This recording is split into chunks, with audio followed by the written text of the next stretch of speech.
Alright, selamat datang di Alright. channel Discuss sama Cipta. Musiknya kita ngobrol langsung nih ya, cuma keburu waktu di Jakarta terakhir lo.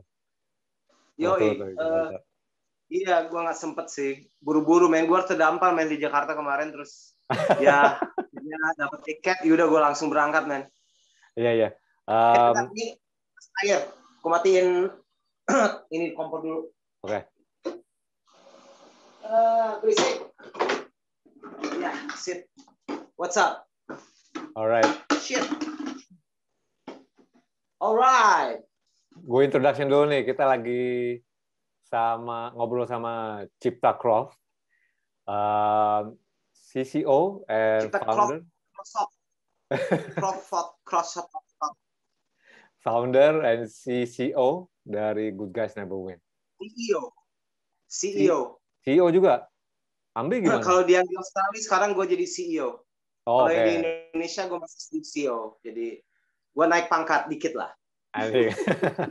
satu tingkat. Yoi. Terus juga author dari buku Kukuku, filmmaker, music producer, kid immigrant, right? Terus juga apalagi Cip yang terakhir tuh Vendetta?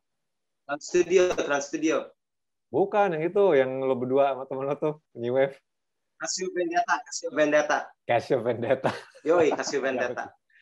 Banyak banget, the list goes on, man. Jadi bintang YouTube. Daftarnya banyak nih pokoknya nih, tapi kita ngobrolin satu-satu Cip ya. Womanizer, jangan lupa. Womanizer.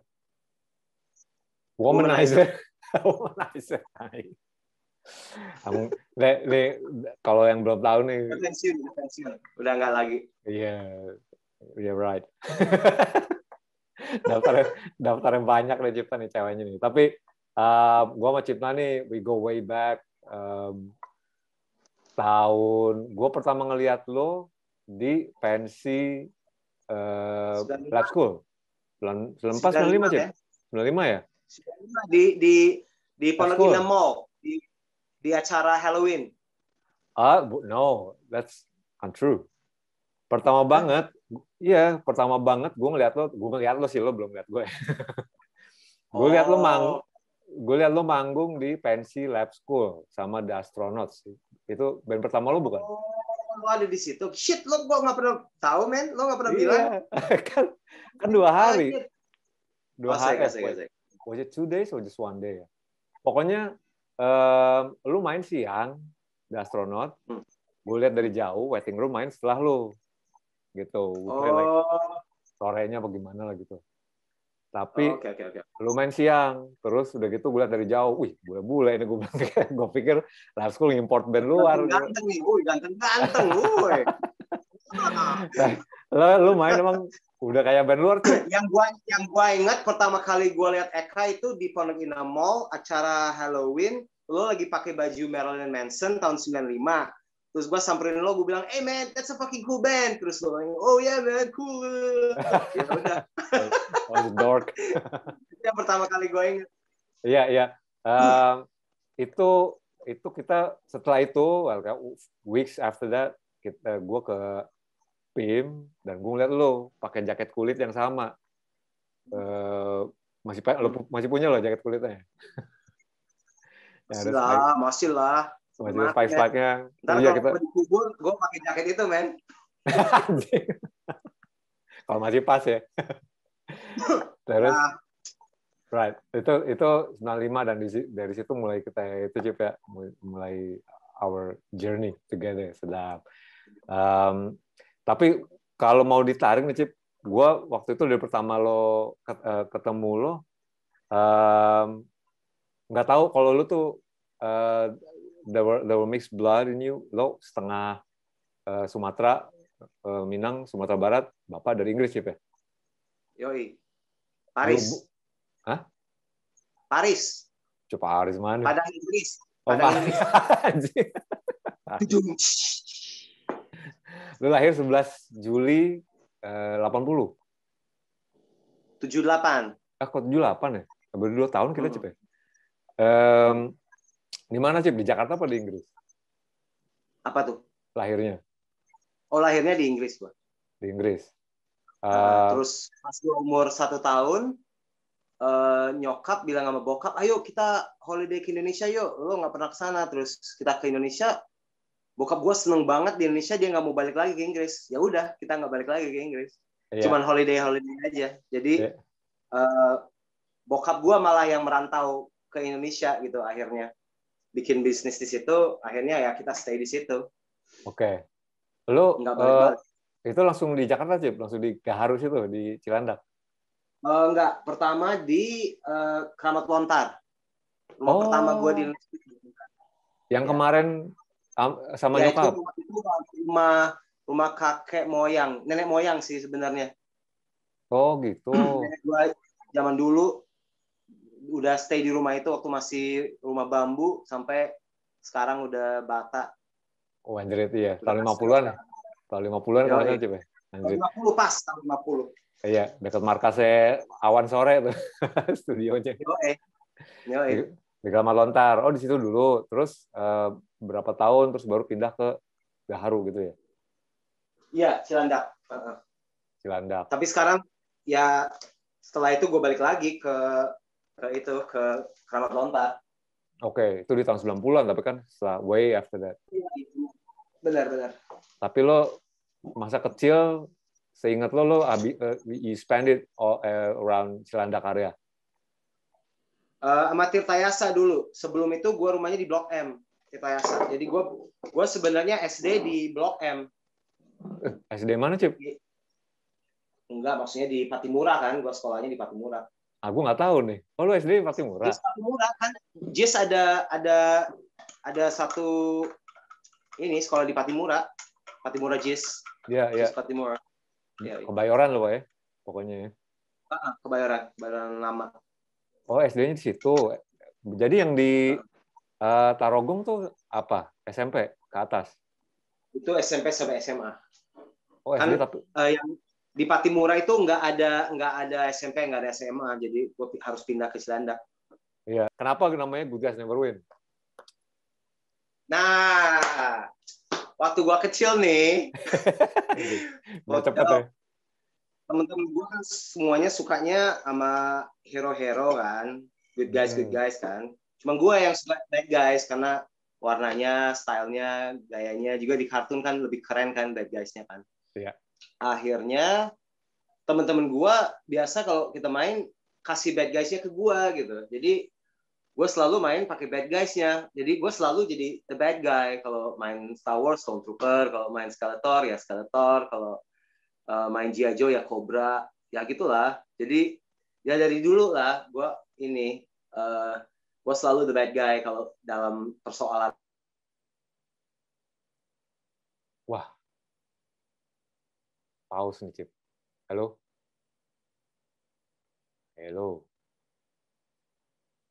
Sita. Shit. Frozen tuh. Iya nih. Nah, udah. Ya, udah ya, lancar lagi. Oke. Tadinya gue mau ini, Cip, mau ke kayak retrospektif, pengen cari tahu gimana lo bermain pertama, pengenalan sama mainan gitu. Kan kalau nggak salah kalau gue baca di beberapa website sama di YouTube yang dulu obrolin, dari bokap ya, almarhum ya, lu main-mainan, dia sering ngumpulin mainan apa, toy soldier ya? Toy soldier, ya. Jadi gue dari dulu kayak didoktrin untuk jaga-jaga mainan gue lah. Gitu. Ini kalau lo nggak keberatan, boleh cerita tentang bokap dikit nggak, Cip? Maksudnya dia apakah ada background seni atau? Enggak, sama sekali enggak. Doi, ya lebih ke scientist sih, dia ini scientist biologi gitu. Jadi kalau secara artistik sih dia nggak punya. Tapi kalau secara apa ya, English boy, dia English boy banget waktu dia kecil gitu.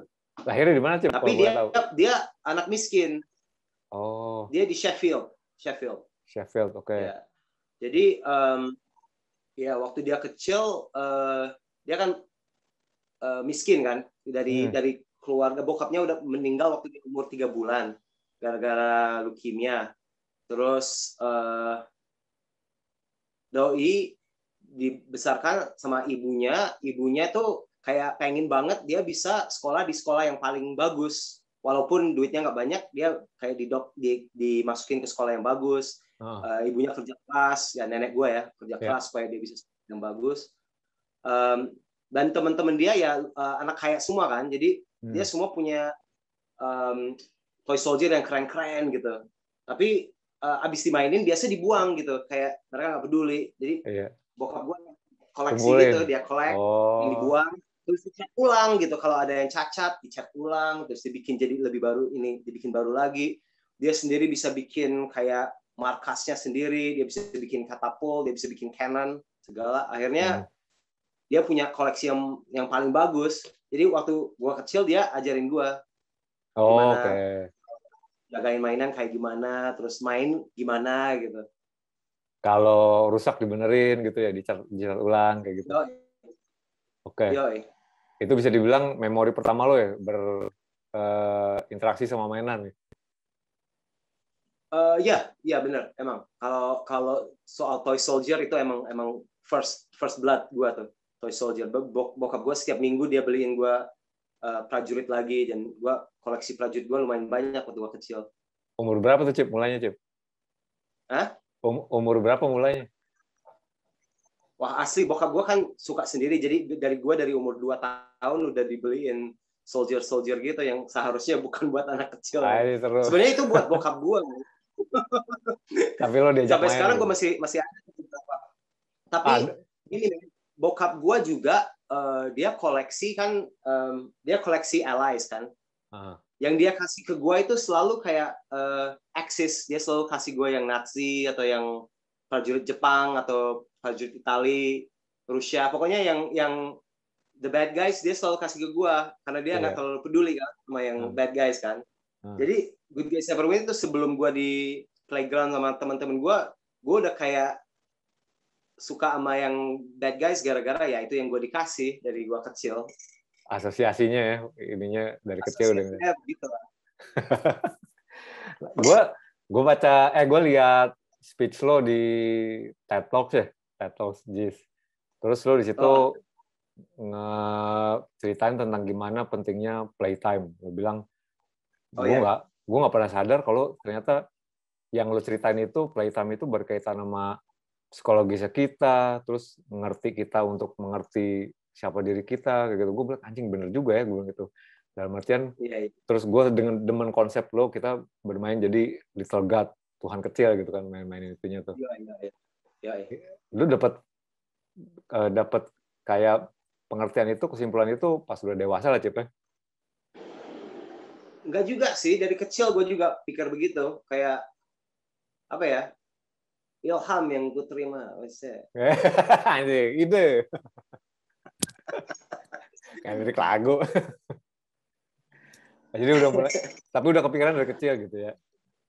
Iyalah. Filosofi gue tentang mainan udah dari gue kecil ya. Iya.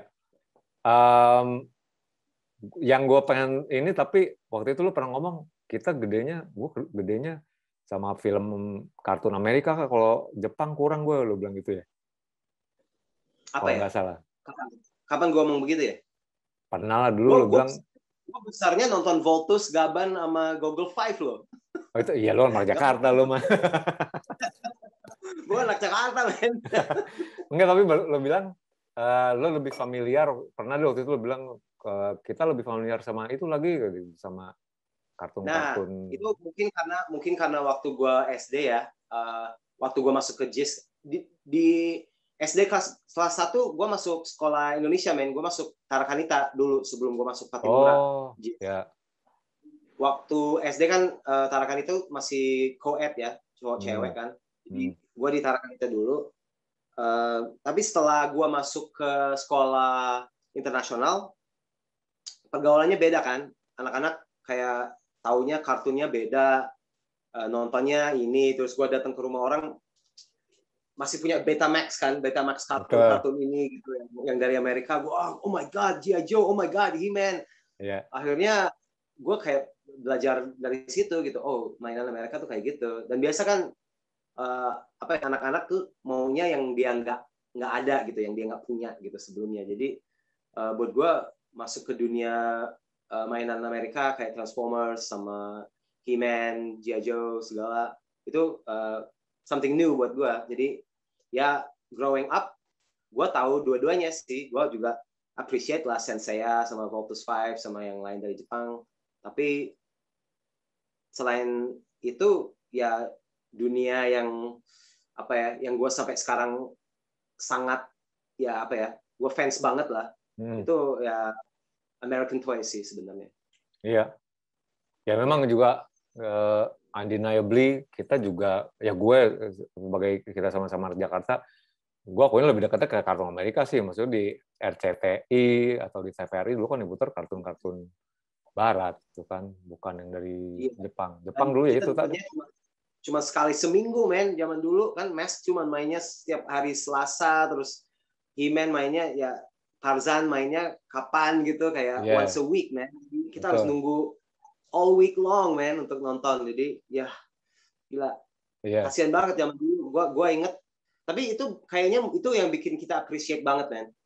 Apa yang kita suka, karena ya nggak gampang, man, buat kita. Kita nggak ada yang namanya Saturday morning cartoons kayak di Amerika, kayak apa ya, ada 12 kartun diputar dari jam 6 pagi sampai jam 10 gitu. Nggak ada, man, buat kita. Jadi kita harus berjuang, man, untuk mainan. Gue masih inget banget main Kohoya zaman dulu, main Kohoya di Blok M. Itu hampir setiap hari, man, gue ke Kohoya, ke Chico sama Melawai Plaza. Lantai dasar di Melawai Plaza itu satu toko kan yang rilis mainan G.I. Joe. Wah, itu setiap hari, man, setelah gue sekolah, gue naik BMX gue ke sana, mampir di Mr. Donut, terus habis itu ke Chico, ke Hoya. Wah. Itu waktu lu masih di Tirtayasa lagi ya? Gue buat mainan, tapi ya gue sangat inilah. That's what I wanted to do, you know, like with my time. Iya, window shopping lah yang lihat aja. Exactly. Tapi Cip, beranjak ke dewasa, maksudnya ke SMP SMA lah ya, termasuk dari poin pertama kita kena gitu,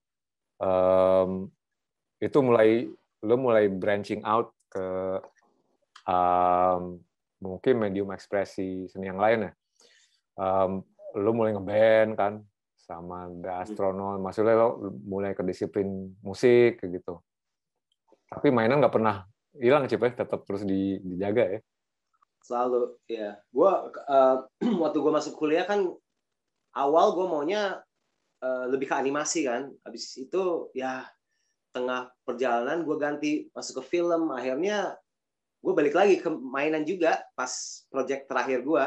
Jadi ya selalu kayak mainan nggak pernah jauh dari dari pelajaran sampai kerjaan gue, itu selalu ada. Oh, tadinya lu mau ngambil animasi di mana, Cip? Masih sama di UTS. Gua ambil Discovis kan, desain komunikasi visual. Yang ada di UTS waktu itu animasi. Cuman animasinya masih yang old school, kan itu masih tahun 96 97. Animasinya masih yang old school banget. Jadi belum masuk dunia flash, belum ya yang canggih lah seperti sekarang. Jadi gue give up karena wah gila, man, gue harus kerja 3 hari buat 7 detik. Wah kayaknya sangat susah ya. Dalam hati gue kan gue storyteller, jadi storytelling dalam medium seperti itu, old school animation, wah terlalu berat buat satu orang. Lo butuh tim kan, gue belum siapa-siapa waktu itu. Jadi ya udahlah, jangan ini dulu deh, gue masuk film. Akhirnya filmnya yang gue bikin semuanya tentang mainan. Akhirnya end project-nya gue bikin project yang ada mainan juga. Jadi ya nggak jauh lah. Masih berkaitan. Ya. Masih berkoneksi lah ya. Dan ya gue setuju kalau lo bilang lo storyteller lo, karena gue kan ya kurang lebih gue sempat bantu-bantuin lo waktu lo kuliah gitu kan, walaupun cuma jadi kameramen doang. Tetangga, iya. Jadi yang nonton di sales nih, kita dulu barengan. Lu tuh ke Australia 97, Cip ya? 97 ya? 97, gue 99 ya. Terus kita selesai di tahun yang sama. 2002 kalau nggak salah. Terus gue sempat bantu-bantu Cipta nih beberapa proyek film kampusnya ya Cip ya. Tapi emang kalau dulu di sana juga seperti halnya di kampus-kampus lain di mana-mana, kali di IKJ juga kan selalu bantu-bantuin, saling bantu ya teman-teman kayak gitu. Iya. Dan gue memang ngelihat lu punya strong kayak ability untuk cerita, jadi storyteller, bikin cerita yang kuat Cip. Tahun 98 nih, mudah-mudahan lo nggak keberatan untuk ngomongin ya. Almarhum Bapak meninggal kan. Itu 97. 97 ya. Yoi. Itu obviously meninggalkan jadi titik terendah hidup lo bukan Cip di situ? Iya pastilah. Itu ya itu berat buat zaman itu, berat banget men buat gue. Ya bayangkan anak umur 17 tahun kehilangan bokapnya, best friend dia juga kan bokap gue. Jadi everything change gitu. Gue harus cepat-cepat jadi dewasa gitu. Ya beda lah. Semuanya berubah. Hidup gue berubah. Apalagi di Indonesia lagi krismon kan, lagi krisis moneter. Ya. Dan gue nggak bisa balik. 3 tahun gue nggak bisa balik ke Indonesia gara-gara gara duit gue semua masuk untuk bayar kuliah kan. Jadi berjuang untuk sekolah kan. Tapi ya gue dapat banyak bantuan juga dari kuliah gue supaya gue bisa stay. Iya. Lo di situ kalau nggak salah ada waktu setahun lo bilang lo hidup nomadik sampai ke hutan gitu, terus Iya ada 6 bulan gue nggak boleh. Ada 6 bulan gue nggak boleh kuliah kan karena gue nggak bisa bayar tuition fee kan. Tapi gue masih boleh stay di Australia, diizinkan untuk gue stay in country sampai gue bisa bayar. Tapi gue nggak bisa bayar rent, gue nggak bisa. Gue lagi depresi kan, jadi nggak bisa kerja. Wah gila parah men. Gue akhirnya squat ya Cep. Apa? Gue masuk ke hutan. Iya. Gue di hutan tuh gue nulis buku kan, yang buku-buku itu. Oh di situ. Jadi, di situ gue stay 3 bulan dan selama itu ya gambar aja. Gue gambar, gue menghayal, gue ya gitulah hidup bocah. Iya. Lo juga bilang kalau playtime dengan mainan itu juga ngebantu kita atau mungkin ngebantu lo untuk ngeproses kejadian-kejadian yang terjadi di hidup kita gitu, apapun itu, kayak mau sedih, tragedi, trauma gitu ya. Dan tentu saja gue sih ngebayanginnya pasti lo terbantukan banget tuh kejadian kehilangan bapak lo dengan mainan dan ngelukis tadi gitu ya. Tapi ada momen-momen penting lain nggak sih Cip yang dimana playtime ini, karena ini penting banget buat lo kan, dimana proses bermain-main dengan mainan lo ngebantu. Sebenarnya yang gue omong itu, yang gue omong tentang yang gue bicara tentang kepentingan playtime untuk mengeluarkan feeling agresif atau yang negatif itu sebenarnya waktu kita benar-benar kecil, waktu kita masih kecil banget. Ya itu maksud gue kan, kalau playtime itu kesempatan untuk kita imajinasi sesuatu yang nggak mungkin terjadi gitu. Misalnya kita lagi perang gitu, atau kita bunuh orang, atau kita bisa loncat dari atas gedung terus fly, terus apa gitu. Pokoknya destruktif, sifat destruktif ya dalam yang ada di dalam diri kita semua.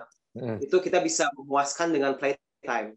Nah, kalau orang nggak dikasih kesempatan untuk memuaskan feeling itu, yang destructive power itu bisa jadi negative feeling yang kita store di dalam kan. Iya.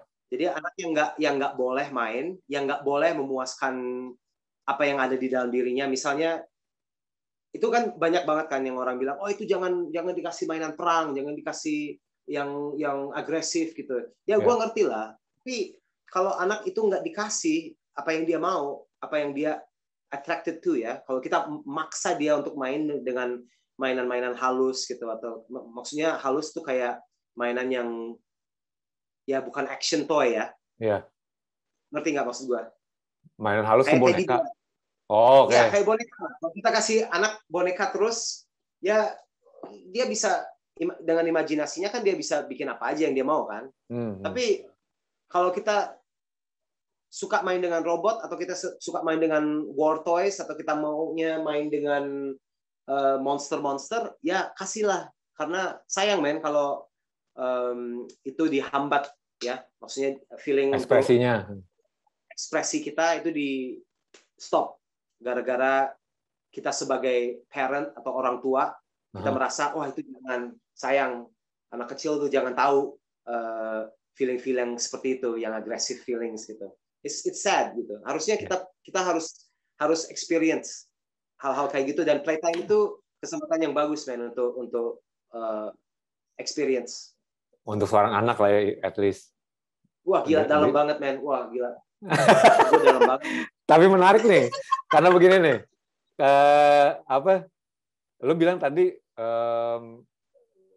setuju nggak kalau gue bilang mainan yang dimainin itu determines atau mengarahkan si anak jadi apa yang dia respons gitu. Dalam artinya begini, kalau anak tadi lo bilang kalau anak dikasih boneka atau Barbie doll misalnya, anak cowok itu bisa jadi lebih feminin, atau cewek dikasih mainan cowok bisa jadi lebih maskulin.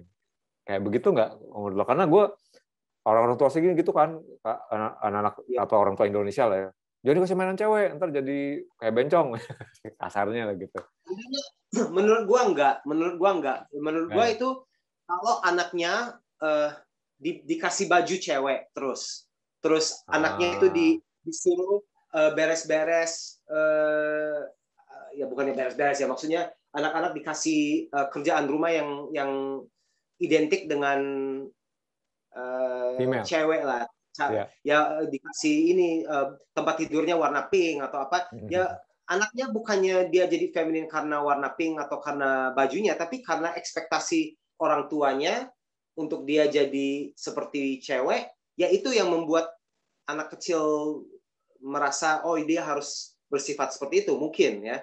Tapi kalau mainannya yang seperti Barbie atau apa, cara dia mainnya ya itu tergantung anaknya kan. Kenapa nggak Barbie itu bisa jadi action toy atau bisa jadi war toy juga, kalau imajinasi anaknya seperti itu, ya apa yang ada di dalam anak itu kan bisa keluar lewat playtime kan. Nggak harus selalu Barbie equals girls or dolls equal feminine and boys are robots or Hot Wheels cars kan, nggak harus begitu kan. Right. Itu kan pola pikiran yang sangat black and white, sangat apa sih itu binary, ya. Tapi menurut gua mainan itu bukan binary man. Mainan itu waktu gua kecil gua juga suka man kalau gua lihat teman-teman cewek gua main dengan Care Bears. Masih ingat Care Bears nggak? Masih dong. Yang ada hatinya. Ada mobil Care Bears tuh, mobilnya terbuat dari awan. Gila keren banget man. Itu fucking cool banget man. Like, nggak apa-apa gue mau fucking cool banget man. Itu like, gue sampai sekarang gue masih pengen banget man punya mainan itu gitu. Karena ya gue masih ingat waktu gue kecil, walaupun gue suka mainan-mainan maskulin ya, atau yang monster-monster kayak Skeletor atau Beastman atau apa, gue pengen banget punya Cloud Car Care Bears itu, dan gue pengen banget Skeletor gue bisa masukin ke dalam mobil itu ya. Walaupun salah kak mobilnya. Ya kayak gue juga ingat banget waktu gue kecil lagi ada tren. Lo tahu mainan Pound Puppies nggak? Pound Puppies. Wah nggak tahu, nggak ingat gue. Pound Puppies itu kayak mainan plush ya, kayak anjing-anjingan. Boneka ya? Boleh ngomong anjing nggak? Iya, bisa. Ini kan ada anjing. Ngomong anjing terus, man. Anjing Pound Puppy. Dan itu marketnya ke boys and girls kan. Boys and girls. Itu it's for anybody gitu. Tapi gue masih ingat banget, gue bilang sama bokap gue, hey dad, gue pengen banget punya Pound Puppy. Terus bokap gue kan selama ini kan dia kasih gue soldier kan, soldier kan, karena itu yang dia suka. Yeah. Tapi dia bilang sama gue, hey Cipta, do you really want a pound puppy? Terus gue harus pikir-pikir gitu. Gue udah di toko mainan nih sama bokap gue, man. Dan gue udah berdiri di depan pound puppies. Ada puluhan, man, pound puppies-nya itu. Yeah. Dan itu kan lagi ngetren banget. Dan kayaknya gue cuma pengen miliki mainan pound puppy itu karena teman-teman gue semuanya udah punya. Bukan karena gue suka, bukan karena apa, gue lagi ikut tren aja. Okay. Dan akhirnya gue bilang sama bokap gue, no, I don't want it. I don't really want it. Dan I really remember that moment gitu. Itu kayak salah satu momen di mana gue sadar gue harus hati-hati nih dengan pilih mainan. Gue harus pilih mainan yang gue suka. Kalau anak pengen main dengan Barbie, kalau anak pengen main dengan mainan yang ya mungkin nggak cocok dengan apa yang orang tua dia pengen dia mainin, ya it's fine. Seharusnya anak itu boleh milih mainan, bebas lah apa yang dia mau. Tapi kalau ya salahnya itu kalau orang tua itu mendoktrin anaknya untuk harus main seperti gimana gitu. Itu menurut gue salah. Itu yang seperti gue cerita tadi, that will stop kids from developing what they need to develop gitu. Oke. Jadi sebenarnya kau walaupun anak cowok maybe ada dorongan untuk tendensi untuk mainin anak cewek juga, kalau memang anaknya ya seperti itu, ya mau gimana lagi mungkin gitu ya orang tuanya. Atau menurut lo perlu dilarang, jangan, lu kan cowok nggak boleh main-mainan cewek gitu. Gak lah, it's bebas, man. Apalagi di Australia bebas banget, man. Kemarin tau nggak? Kemarin anak gue ulang tahun kan. Yeah. Anak cewek, Zaidi kan. Dia ulang tahun. Yang datang itu tuh temanya princesses and knights and princesses, ya. Oke. Jadi lu bisa jadi knight, pangeran atau ya. Atau bukan pangeran, knights. Apa sih? Oh, Ksatria sama Tuan Putri ya. Knights and princess. Ya. Nah, yang datang ke acara Zaidi itu banyak banget, cowok dan cewek. Tapi percaya nggak, ada lebih dari 10 anak cowok yang pilih untuk datang pakai baju Elsa. Elsa tahu kan? It was weird, man. It was weird for me. Tapi it's normal here. Di sini udah kayaknya pola pikiran orang tuanya udah mulai maju, man. Di sini kayak apalagi di kota metropolitan ya seperti Melbourne, Sydney gitu. Pola pikiran orang di sini tuh very non-binary. Really, people don't give a shit if their kid is going to be gay, if their kid is going to be more feminine than masculine, or their girls are going to be more masculine than feminine. It's very free gitu. Yeah. Yang gue lihat itu tren dengan mainan itu juga sama sekarang. It's very blurred. Apa yang ada di apa yang lagi popular ya sama anak-anak kecil. Oke, jadi udah bukan no longer about mainan cewek atau cowok, tapi ya udah mainan mereka suka gitu ya. Kalau di Indonesia masih boys area and girls area banget. Iyalah. Really obvious I don't think it's going to, erased or akan eksis terus menurut gue persepsi itu. Iya, but it's up to you, Eka. Anjing, kenapa gue punya anak aja belum? Ya bikin lah. Iya benar-benar. Doain dong. That's interesting topic tuh tapi ya. Itu maksudnya tuh anak-anak datang ke pesta Zaidi pada pakai wig gitu, Cip, wig putih gitu-gitu. Ya, wigs, dresses. Terus cewek-ceweknya juga banyak banget yang jadi knights.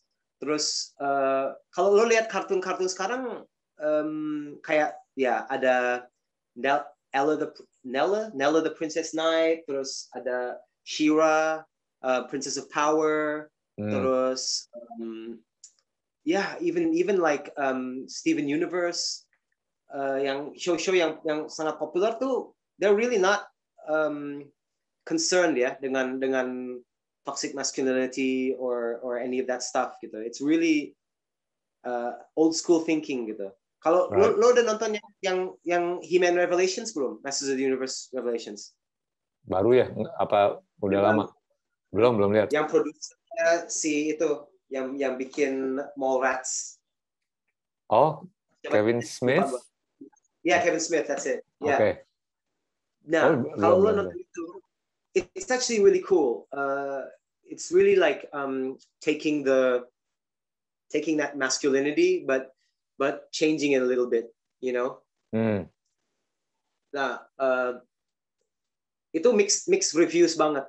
Karena yang komplain tentang itu yang ekspektasinya masih yang old school. Wah, ini gue pengennya He-Man-nya kayak gini, gue pengennya hero-hero gue harus cowok, gue nggak mau lihat ceritanya si Tila, gue nggak mau ceritanya ceweknya, gue pengennya ini, gue pengennya pokoknya banyak banget men yang komplain. Tapi lama-lama setelah gue lihat reviewnya makin banyak, orang pada ngerti gitu, oh this is what's going on gitu. Sebenarnya apa yang trend ya, the trend of what's popular itu sebenarnya lagi berubah gitu, nggak seperti dulu lagi. Dan untuk Masters of the Universe, He-Man masuk ke abad baru ya, like a new age for storytelling.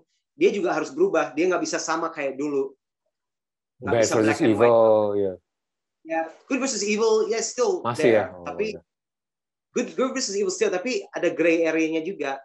Dan itu juga dengan that whole story about masculinity gitu. Oke.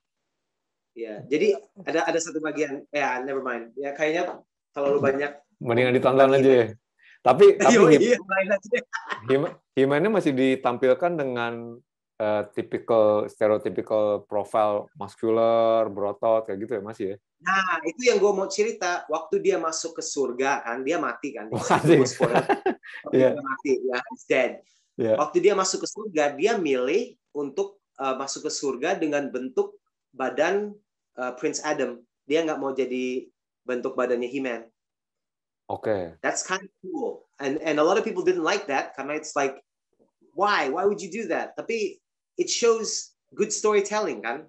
Sebenarnya He-Man was just the alter ego. Sebenarnya the real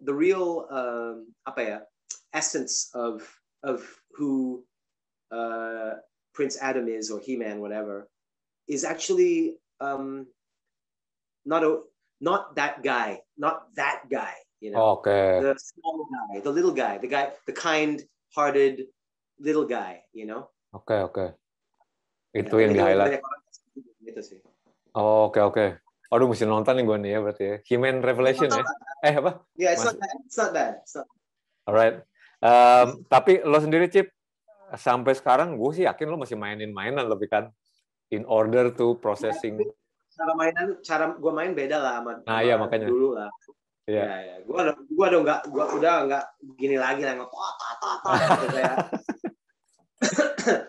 Gue taruh mainan di ruang, terus gue terus gue kayak lihat lama, terus gue ngebayang mereka lagi ngobrol apa, terus gue tinggalin, terus gue balik lagi berapa jam lagi, terus gue berubah posisinya, gue nambah satu lagi, ya gitulah, kayak main catur, men. Oke. Kalau gue main catur, men. Udah lebih kayak apa ya? Lu juga melihatnya dari kacamata aspek apa sekarang kayak lu bilang tadi, cuma ditaruh-taruh gitu, tapi apa persepsi yang lo lihat sekarang? Kalau lagi kecil kan ngeproses apa yang fantasi lo gitu. Kalau udah sekarang lihatnya dari mana kacamatanya? Mana ya? Sebenarnya kalau cari ide bukan? Playtime itu lebih banyak ke perang kan? Beranteman gitu. Nah, kalau sekarang itu lebih ke army building gitu, kayak bisa juga dibilang banyak love story sekarang dalam Playtime gua. Kenapa? Karena gue udah punya anak kecil cewek dan dia main dengan princess kan.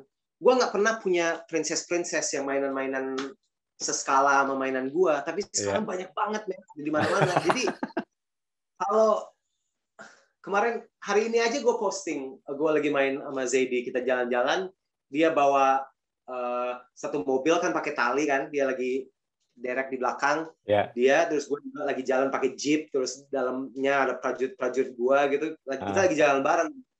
Terus mobil bus dia kan jatuh, terus gue di mobil gue, terus gue keluarin prajuritnya, gue bantuin gitu, supaya bisa masuk lagi ke mobilnya supaya bisa ceritanya kita ganti ban, kita dibenerin, bensin, akhirnya kita bisa jalan lagi. Tapi feeling gue tuh, gue lebih storytelling gue dalam playtime, dalam hayalan gue tuh lebih ke gitu, lebih ke kalau bukan love story lebih ke friendship gitu. It's kind of funny because I have to be like that karena I got a kid now, right? Yeah. And that's what he likes. And apa yang kalau dia nanya gue, Daddy, kamu kok suka banget sih sama bad guys? Kenapa sih semua mainan kamu serem gitu? Oh enggak kok, itu semua tergantung bos kan. Kalau bosnya gue kan pasti prajurit-prajuritnya yang serem tuh good guys kan sebenarnya, karena bosnya kan juga good guy. Jadi anjing. Bisa aja. Terus dia selalu nanya, itu Skeletor best friend-nya siapa? Terus gue harus bilang, best friend-nya Ariel, mermaid kan si Ariel, atau Elsa gitu, best friends. Terus dia baru bisa ngerti, okay, it's okay gitu, nggak apa-apa, bapak suka sama Skeletor karena masih temenan sama Elsa gitu. Oke. Luarnya aja yang jahat ya, cuma dalamnya baik gitu ya. Iya, it's just different lah. Playtime sekarang itu udah nggak kayak dulu lagi lah. And I like it. It's good. Itu development gua kan. Iya, in a way juga lo kayak menyelami gimana prosesnya dia berpikir gitu untuk anak segitu, dan belum kompleks gitu kepalanya, belum rumit, belum ribet. Gue mau nanya ini Cip, yang tentang Good Guys Never Win, dimulai di tahun 2005 kan, pertama lo bikin line produk pertamanya Dolores ya, pertamanya Doll of Resin ya. Dolls of Resin, ada banyak sih waktu itu, tapi yang populer itu yang Dolores. Dan ini juga gue lagi keluarin Dolores lagi nih, ini yang akan keluar di. Ini baru-baru ya? Event, ya. Ada banyak gini-ginian. Wah, anjir. Ini Dolores seri 10. Ya. Jadi udah dari tahun 2005 sampai sekarang itu seri Dolores ada 10 seri. Pokoknya ada 10 ini ya, apa namanya, ya 10 seri lah ya, 10 bentuk gitu. Itu kenapa bisa sampai selama itu, Cip? Dalam artian dari kecil, kuliah kita bareng gitu. Ya sebenarnya sih, gue sih udah tahu lo udah sering bikin mainan dulu ya. Dari 2005 pun dari kita kuliah gitu. Sesuai nama lo lah, selalu berkreasi. Tapi kenapa 2005 lo baru, gue sekarang deh coba bikin gitu, dan lo serius untuk berbisnis gitu. Kenapa selama itu tuh? Tahun 2005 itu pertama kali ada Toy Fair di Indonesia, di Jakarta. Oh iya betul, yang di Senayan ya. Itu tahun 2005 itu pertama kali, dan gue diajak sama Riza untuk ikut. Riza siapa nih? Riza Saka, dia yang bikin acaranya. Oke, dia head ya, Comic and Toy Fair Jakarta.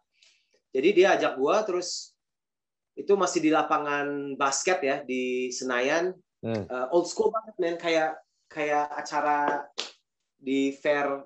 Gue datang. Iya, lu datang kan? Datang, cuma hari terakhir gue. Iya, jadi acaranya mix match kan. Gue lagi jualan mainan-mainan bekas, tapi gue juga lagi jualan mainan-mainan yang gue bikin sendiri kan. Ada beberapa yang gue lagi bootleg kan. Gue bootleg Star Wars, gue lagi bootleg yang lain. Ada banyak. Gue plastikin, terus gue kasih tulisan Good Guys Never Win, karena bad guys semua kan. Tapi sold out, man. Gue dari acara itu gue lumayan gitu. Gue bisa sold out. Dan gue seneng banget. Ya udah, dari situ gue langsung bikin Good Guys Never Win sebagai PT. Terus ya udah, setelah itu ya that's history, man. Diseriusin ya kayaknya. Setiap kali ada Toy Fair itu gue pasti ikut. Akhirnya sampai ke Singapura, sampai ke Taipei. Gue selalu involved sampai Malaysia juga. Sekarang kita fansnya lumayan banyak tuh di Malaysia. Betul. Gue lihat di beberapa interview lo di website lain, ternyata even waktu di Singapura, begitu pintu dibuka, stand lo langsung diserbu ya sama fansnya. Iya, langsung. Para beli. Kasihan tetangga kan.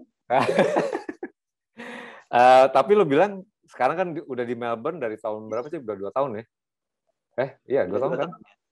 Ini udah masuk tahun ketiga. Ternyata lo kaget skena atau scene toy designer atau penggemar mainan di sana belum begitu besar, atau mungkin masih sporadis ya, belum terkumpul lah, belum fokus. Sporadis banget, man. Di sini Melbourne ini kan pusat art world ya, salah satu pusat art world-nya Australia, terus salah satu pusat art world di dunia, man. Like artis sangat serius gitu. They're really into what they do gitu, and they're really great. Tapi masih sangat ini ya, ini yang gue bikin tapi gue nggak seperti kamu gitu. Kayak ini milik gue gitu. Kayak stylenya sampai ke subjeknya, sampai ke gaya apapun tuh selalu kayak dijaga ya, karena ya it's just like any other place that has a lot of artists ya. Semua orang tuh pengen special ya, pengen jadi special. Tapi waktu gue pertama nyampe sini, gue pengen gue ketemu beberapa artis toy maker kan. Gue bilang sama mereka, kalau lo mau eksis, kalau lo mau benar-benar bisa maju, lo harus jadi satu, man. Kita nggak bisa survive kalau kita segmented dan kita nggak bikin komunitas sendiri. Kalau di Indonesia tuh ada, man, komunitas toy maker, ada, man, komunitas comics, ada, man, komunitas tokusatsu, apapun ada komunitasnya. Tapi di Melbourne di sini untuk toy maker belum ada. Iya. Toy aja jarang, man, ada komunitas sendiri, kecuali kalau di Facebook ya. Tapi kumpulan itu sangat penting. Jadi gue bikin acara namanya This is not a toy scene. Dan di situ yang pertama yang diajak tuh tiga artis selain gue. Jadi ada empat artis. Yang acara itu lumayan booming karena dipromo dengan nama Ben Frost Gallery kan, dia dipromo banget kan, dia fansnya banyak banget, dia promoin buat kita. Yang datang banyak banget toy maker.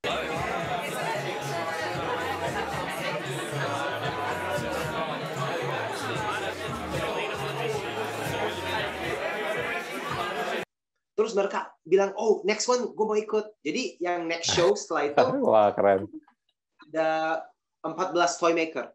Dan setelah itu 30 toy maker. Dan setelah itu kita bikin di Sydney, ada 35 toy maker.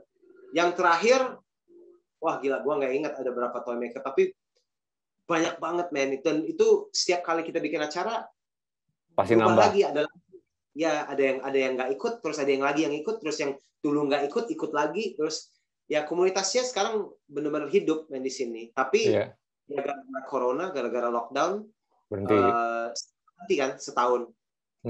Sekarang kita lagi berusaha untuk bikin lagi.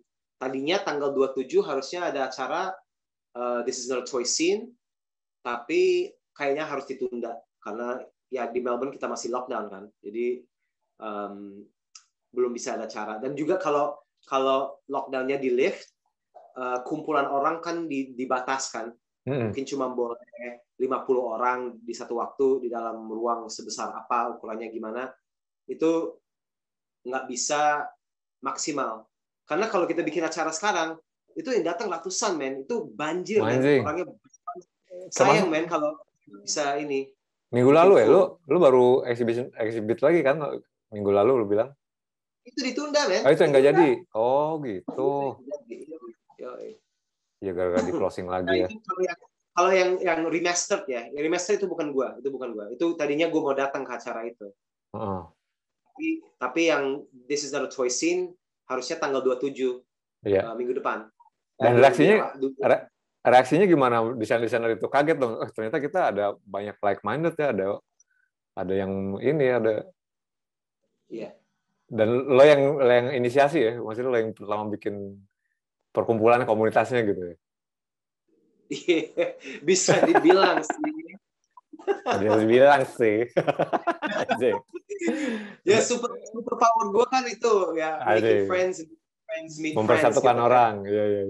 Iyalah, itu kayak networking lah. Tapi networking bukan hanya dari baik hati gue ya, tapi karena gue juga kalau gue mau survive, gue butuh itu. You know what I mean? Support system. Itu. Yeah, I'm not a nice guy, man. I'm actually trying to survive. Tapi maksudnya Untuk yang lagi lihat memang dari dulu Cipta tuh kayak konektor juga gue bilang. Jadi mengenali sana sini kayak gitu ya. Dan satu-satunya orang yang bisa ngumpulin mantan-mantan ceweknya di satu tempat tanpa berantem cewek-ceweknya. Itu luar biasa. Mereka kaget nggak pas lu bilang di Jakarta gue mulainya udah banyak nih dan networknya udah lumayan kuat kayak gitu. Pada kaget nggak Cip pas lu kasih tahu gitu? Oh ya kaget man. Nggak nyangka lah ya. Yang mereka tahu kan tuh taunya ya kayak dunia toy making di Jepang, taunya toy making di New York, taunya yang Jerman, pokoknya yang udah punya nama lah. Dan Barat. Dan masalah di Melbourne tuh menurut gua ya, itu mereka pengennya selalu kayak apa yang ada di sana gitu. Kayak kiblatnya. Ya, gue mungkin bisa digampar ya kalau gue ngomong begini, tapi mereka pengennya kayak New York atau mereka pengennya scene ini kayak di Jerman atau kayak gimana gitu. Pokoknya aneh deh, like selalu pengen kayak yang di sebelah gitu. Menurut toy making itu di sini there's something original. Itu yang gue suka.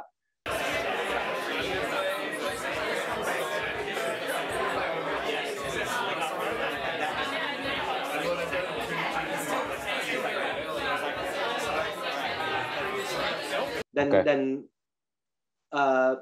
semua yang bikin mainan di sini beda. Semuanya punya pola pikiran yang beda, punya style yang beda, punya cara bikin mainan yang beda, dan punya aspirasi untuk maju yang beda. Jadi dengan kumpulan seperti itu, orang-orang yang ya sangat berbeda ya, kita bisa bikin sesuatu yang fresh, always fresh. Right. Dan lebih eksklusif dan mahal nggak, Cip? Apa? Lebih eksklusif dan lebih mahal nggak harganya yang di sana pada bikin? Tergantung artisnya. Ada yang mau jual mainannya dengan harga $500, ada yang mau jual harga $5. Jadi beda-beda gitu. Dan that's not a bad thing. Gue selalu bilang sama teman-teman toy maker gue di sini, jangan cuman fokus di mainan-mainan yang apa ya, masterpiece lo gitu. Lo harus punya sesuatu yang kecil-kecil, yang orang datang ke pameran kita, dia pengen punya something like souvenir ya. Souvenir yang dia bisa masukin kantong, atau dia bisa kasih ke temannya, atau dia bisa bilang, oh, I got something for you gitu, like something cheap and fun. And portable. You know? Mainan itu harusnya fun, not necessarily cheap, but it's gotta be fun. Jadi don't be so serious in your toy making. Gue selalu bilang gitu. Oke. Umurnya rata-rata berapa, Cip? Sama lo? Atau ada yang lebih muda, lebih tua? All over the place, man. All over the place. Ada satu namanya Ken Kane. Rambutnya putih, gondrong, kayak Alan Moore. Ininya panjang, putih. Umurnya berapa dia? Umur 60, berapa? 60, 60-an tuh. Orangnya, so cool, man. Like one of my favorite toy makers di sini. Dia bikinnya dolls. Terus ada juga anak muda yang datang ke acara pertama gue, dan dia ikut workshop. Kan gue selalu bikin workshop kan, toy making workshop. Gue ngajak orang gimana cara bikin. Dia datang ke acara itu, dan dia profesional banget, man. Sculptingnya. Gue bilang, next toy event, you're gonna be in it. Terus dia bikin.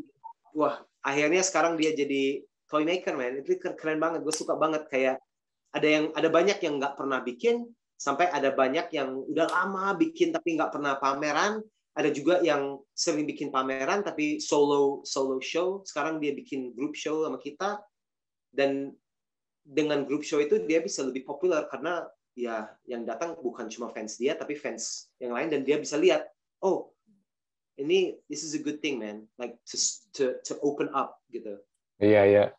Dan di opening network juga gitu ya, kenal satu sama lain jadinya kan. Yeah, man. Toy makers, there's not that many toy makers, man, in the world, and it's special, man. Kalau lo bisa punya acara, ya kurang lebih lah seperti di Jakarta kan, Toy Fair, the Toy and Comic Fair di Jakarta tuh setiap tahun. That's the big event. Everybody yang suka koleksi, suka bikin, suka cosplay, suka bikin film, suka nonton film, koleksi apa aja tuh, they always come to that event. Ini kalah man menurut gua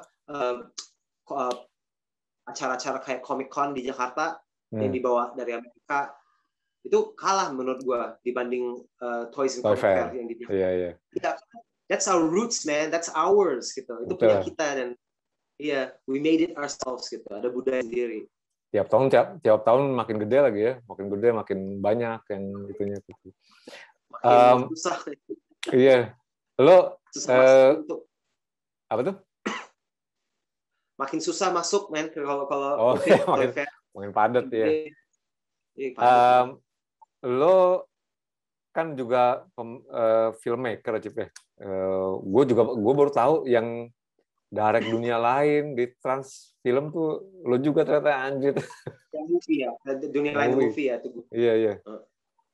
Dan gue tau lo capable banget, lo bisa banget untuk bikin film gitu. Ada rencana untuk ngekombinasiin mainan-mainan lo ke medium film nggak? Sekarang juga kan udah lebih mudah, nggak sesusah dulu gitu. Selalu sih, selalu. Gua selalu pengen balik ke dunia itu, tapi kayaknya di Indonesia tuh kalau lo nggak punya nama, lo nggak bisa bikin apa-apa men di film. Itu kayak terlalu banyak orang yang pengen ikut campur. Itu kenapa film dunia lain the movie itu hancur. Karena bos gue terlalu banyak. Bos gue ada 20 orang dan menurut mereka tuh harus begini. Akhirnya visi gue tuh hancur gara-gara ditarik kemana gitu terus. Ya tahu sendiri lah. Kalau banyak agenda opini. Ya, selalu yang punya duit yang boleh bikin final decision kan. Dan ya menurut gue kalau gue masuk ke dunia itu lagi, gue harus punya nama dulu sebelum gue berani men, karena gue nggak mau jadi director doang, gue harus jadi produser men kalau itu. Iya, biar lo yang punya visi, yang lo punya mau ya.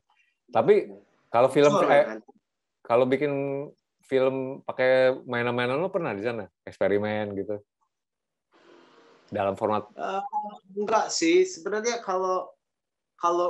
Kalau gue pengen bikin film tentang mainan itu gue bikin film tentang toy making, bukan film tentang toys tapi tentang toy making.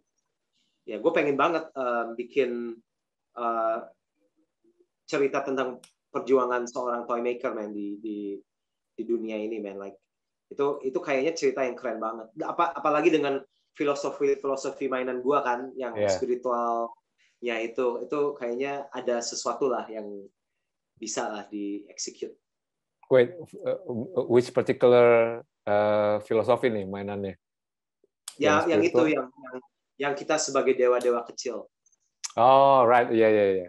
Nanti it has to be fictive dong berarti ya. Nanti lo bikin ceritanya gimana satu orang. Well, I don't want to make a documentary, man. I want to make a story. I'm a storyteller, right? I mean, you know. Iya. Tapi kalau ada yang mau bikin dokumenter tentang hidup gue nggak nolak sih kalau ada yang mau. Ya. Lo, kalau ada yang mau bikin film tentang lo, aktornya di Indonesia siapa yang menurut lo yang pantas yang mainin lo? Ada ganteng banget. Aduh, siapa namanya? Cipta. Wah gila, ganteng banget, keren banget tuh. Dashing. Dan nggak terlalu tinggi juga, jadi pas lah.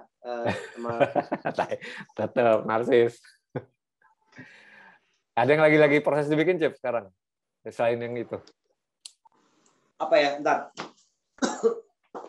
Yang tadi kan udah seri Dolores ya? Ya. Gue lagi bikin seri kayak vehicles gitu, kayak binatang-binatang yang bisa dinaikin sama figur. Jadi lo masih ingat nggak zaman dulu mainan Star Wars kalau ada binatang yang bisa dinaikin dilobangin kan, dikasih lobang supaya figurnya bisa masuk. Nah ini gue pengen bikin kayak gitu juga. Jadi itu ada lampu nih. Ini ada kaki palsu kan di sini. Oke. Iya. Jadi kalau dia nggak di dalam nggak kelihatan kan kakinya, tapi kalau dimasukin ke dalam kelihatan kakinya. Jadi iya, gue lagi bikin seri binatang-binatang kayak gini. Anjing semua sih.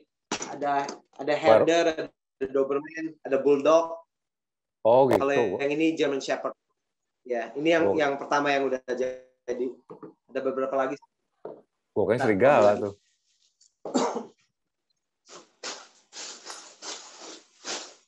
Iya kayak serigala, tapi waktu gue pertama ambil figurnya kan ini based on mainan vinil yang udah ada kan.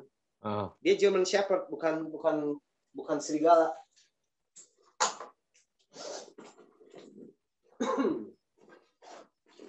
Nah, ini ada satu lagi. Ini masih work in progress, belum selesai.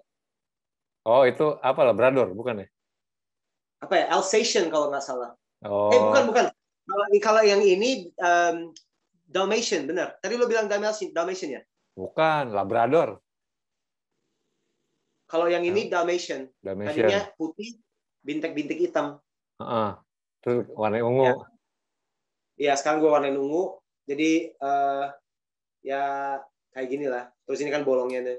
Iya. Buat figur di dalam. Ini tapi untuk market di Melbourne. Nanti ada toy show kan, ada This is the toy scene coming up. Gue pengen ada banyak gitu, ada semuanya beda, nggak ada yang sama. Jadi yang seri Dolores gue mau launching Dolores X ya, Dolores 10, namanya Dolores X. Terus yang ini gue belum ada judul, belum ada nama buat seri ini. Sama ada beberapa kayak gue bikin seri G.I. Joe, Gang Cobra, tapi kayak bootleg Cobra gitu. Oke. Ya, itu seru juga sih. Packagingnya keren banget. Prajurit dong. Ya jadi di sini kan GGNW, gue udah mau register company resmi di sini, GGNW International. Gue udah ada beberapa tim di sini, terus desainernya ya orang-orang yang gue ketemu dari workshop toy making itu. Yeah. Dan gila men, mereka luar biasa, like really fucking crazy shit man. Lu buka workshop gue ya? Iya. Mau nggak? Boleh dong. Ya. Lu buka workshop di sana, Cip? Maksudnya ngajarin orang gitu ya? Iya. Jadi itu ada bagian. Ya, jadi kita udah pakai 3D printing segala. Terus anjing, lu kan ini mah kantor, Cip, bukan workshop lagi. Udah punya kantor ya? Ya. Tapi ya masih ya agak kotor lah karena kita masih main dengan kimia. Ini ada 3D printer kita. Terus ini ada paint area. Di atas itu tempat tidur gua kalau gua pingsan, gua tidur di situ. Ini sepeda gua, men. Masih ingat zaman dulu waktu gua main sepeda. Iya. Kita kemana-mana sepedahan nih. Style-nya jauh lah. Ini trailer gua nih, trailer traktor gua nih. Wagon. Kalau gua pameran, gua biasa pakai box diisi wagon itu terus dibawa ke acara. Itu di tembok ada produk ya? Ya. Freezing, Cip. Apanya? Ya, ini udah. Sempat freezing tadi. Yang di tembok yang udah siap jual ya? Yang udah dibungkus. Kalau yang ini ya. Kalau ini figur-figur dari pameran-pameran kemarin. Ini kalau lo lagi di Melbourne, di Jakarta siapa yang in charge? Itu di situ ada CEO gue, Ori namanya. Terus manajernya si Julian Aaron. Ya.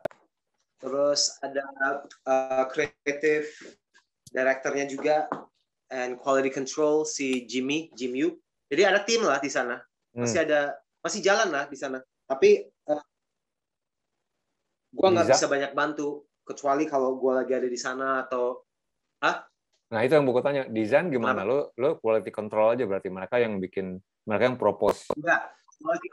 Quality control ada Jimmy di sana, Jimmy yang pegang. Terus tapi lo mungkin cuma approve kalau mereka propose desain, lo yang approve gitu ya? Ya, emang. Ya, harus begitu sih. Dan packaging design masih di gua sih. Jadi ya masih kerjasama lah supaya saling promo. Kalau mereka lagi butuh bantuan dari gua ya gua bisa bantu. Tapi gua pengennya mereka bisa jalan juga sendiri tanpa ada gua di sana. Itu penting lah. Ya. Tapi dalam keadaan seperti ini, dalam COVID times, susah men untuk bikin acara kan susah. Bikin acara yang bagus, yang ramai susah, nggak bisa. Jadi sales online sih yang paling kenceng sekarang. Di sana ada kayak Tokopedia-nya apa gimana? Lewat e-commerce-nya ada nggak, Cip, di Melbourne? Di Australia? Ada. eBay Australia juga ada. Tapi menurut gue, best sales itu mungkin dari Facebook Marketplace atau dari Gumtree, namanya Gumtree. Tapi lebih baik sih di Facebook Marketplace menurut gue. Gue ngelihat lo ya dari kita masih bocah ya, kita masih sama-sama blow on muda dulu. Terus yang gue amazed dari lo tuh, you just keep continuing create. Gue nggak pernah ngelihat lo berhenti berkreasi. Capek nggak lo, Cip? Kadang-kadang lo butuh break nggak?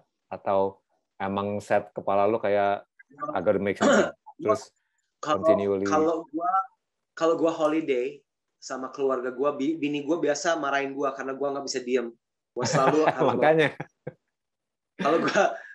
Kalau gue ke Pulau Seribu aja, gue masih inget gue harus bawa apa buat ngechat, sesuatu buat dirakit. Fucking like ya nggak berhenti man. Dan one day kayaknya impian gue tuh akan tercapai lah sebagai toy company yang benar-benar toy company. Ini sekarang kita lagi pesen mesin injection molding dari Amerika. Dibawa ke sini lagi di injection molding kan plastik. Pakai plastik tapi lo bisa masukin plastik recycle. Jadi lo bisa ambil bahan-bahan plastik dan bisa di grinding, masukin ke dalam mesin ini, ya bisa bikin sesuatu lagi gitu.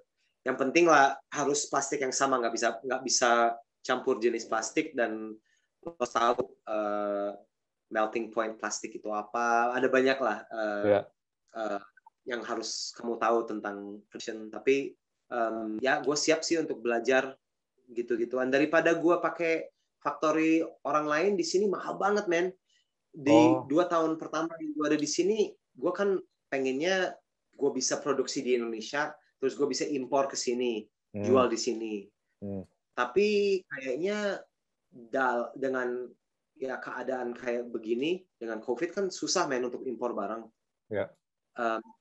Mendingan gue bikin aja sendiri. Dan gue pikir, oke, gue bisa cari factory di sini buat kerjasama. Ternyata di sini mahal banget men. Labor di Australia itu paling mahal. Like I mean, it's the most expensive labor in the world.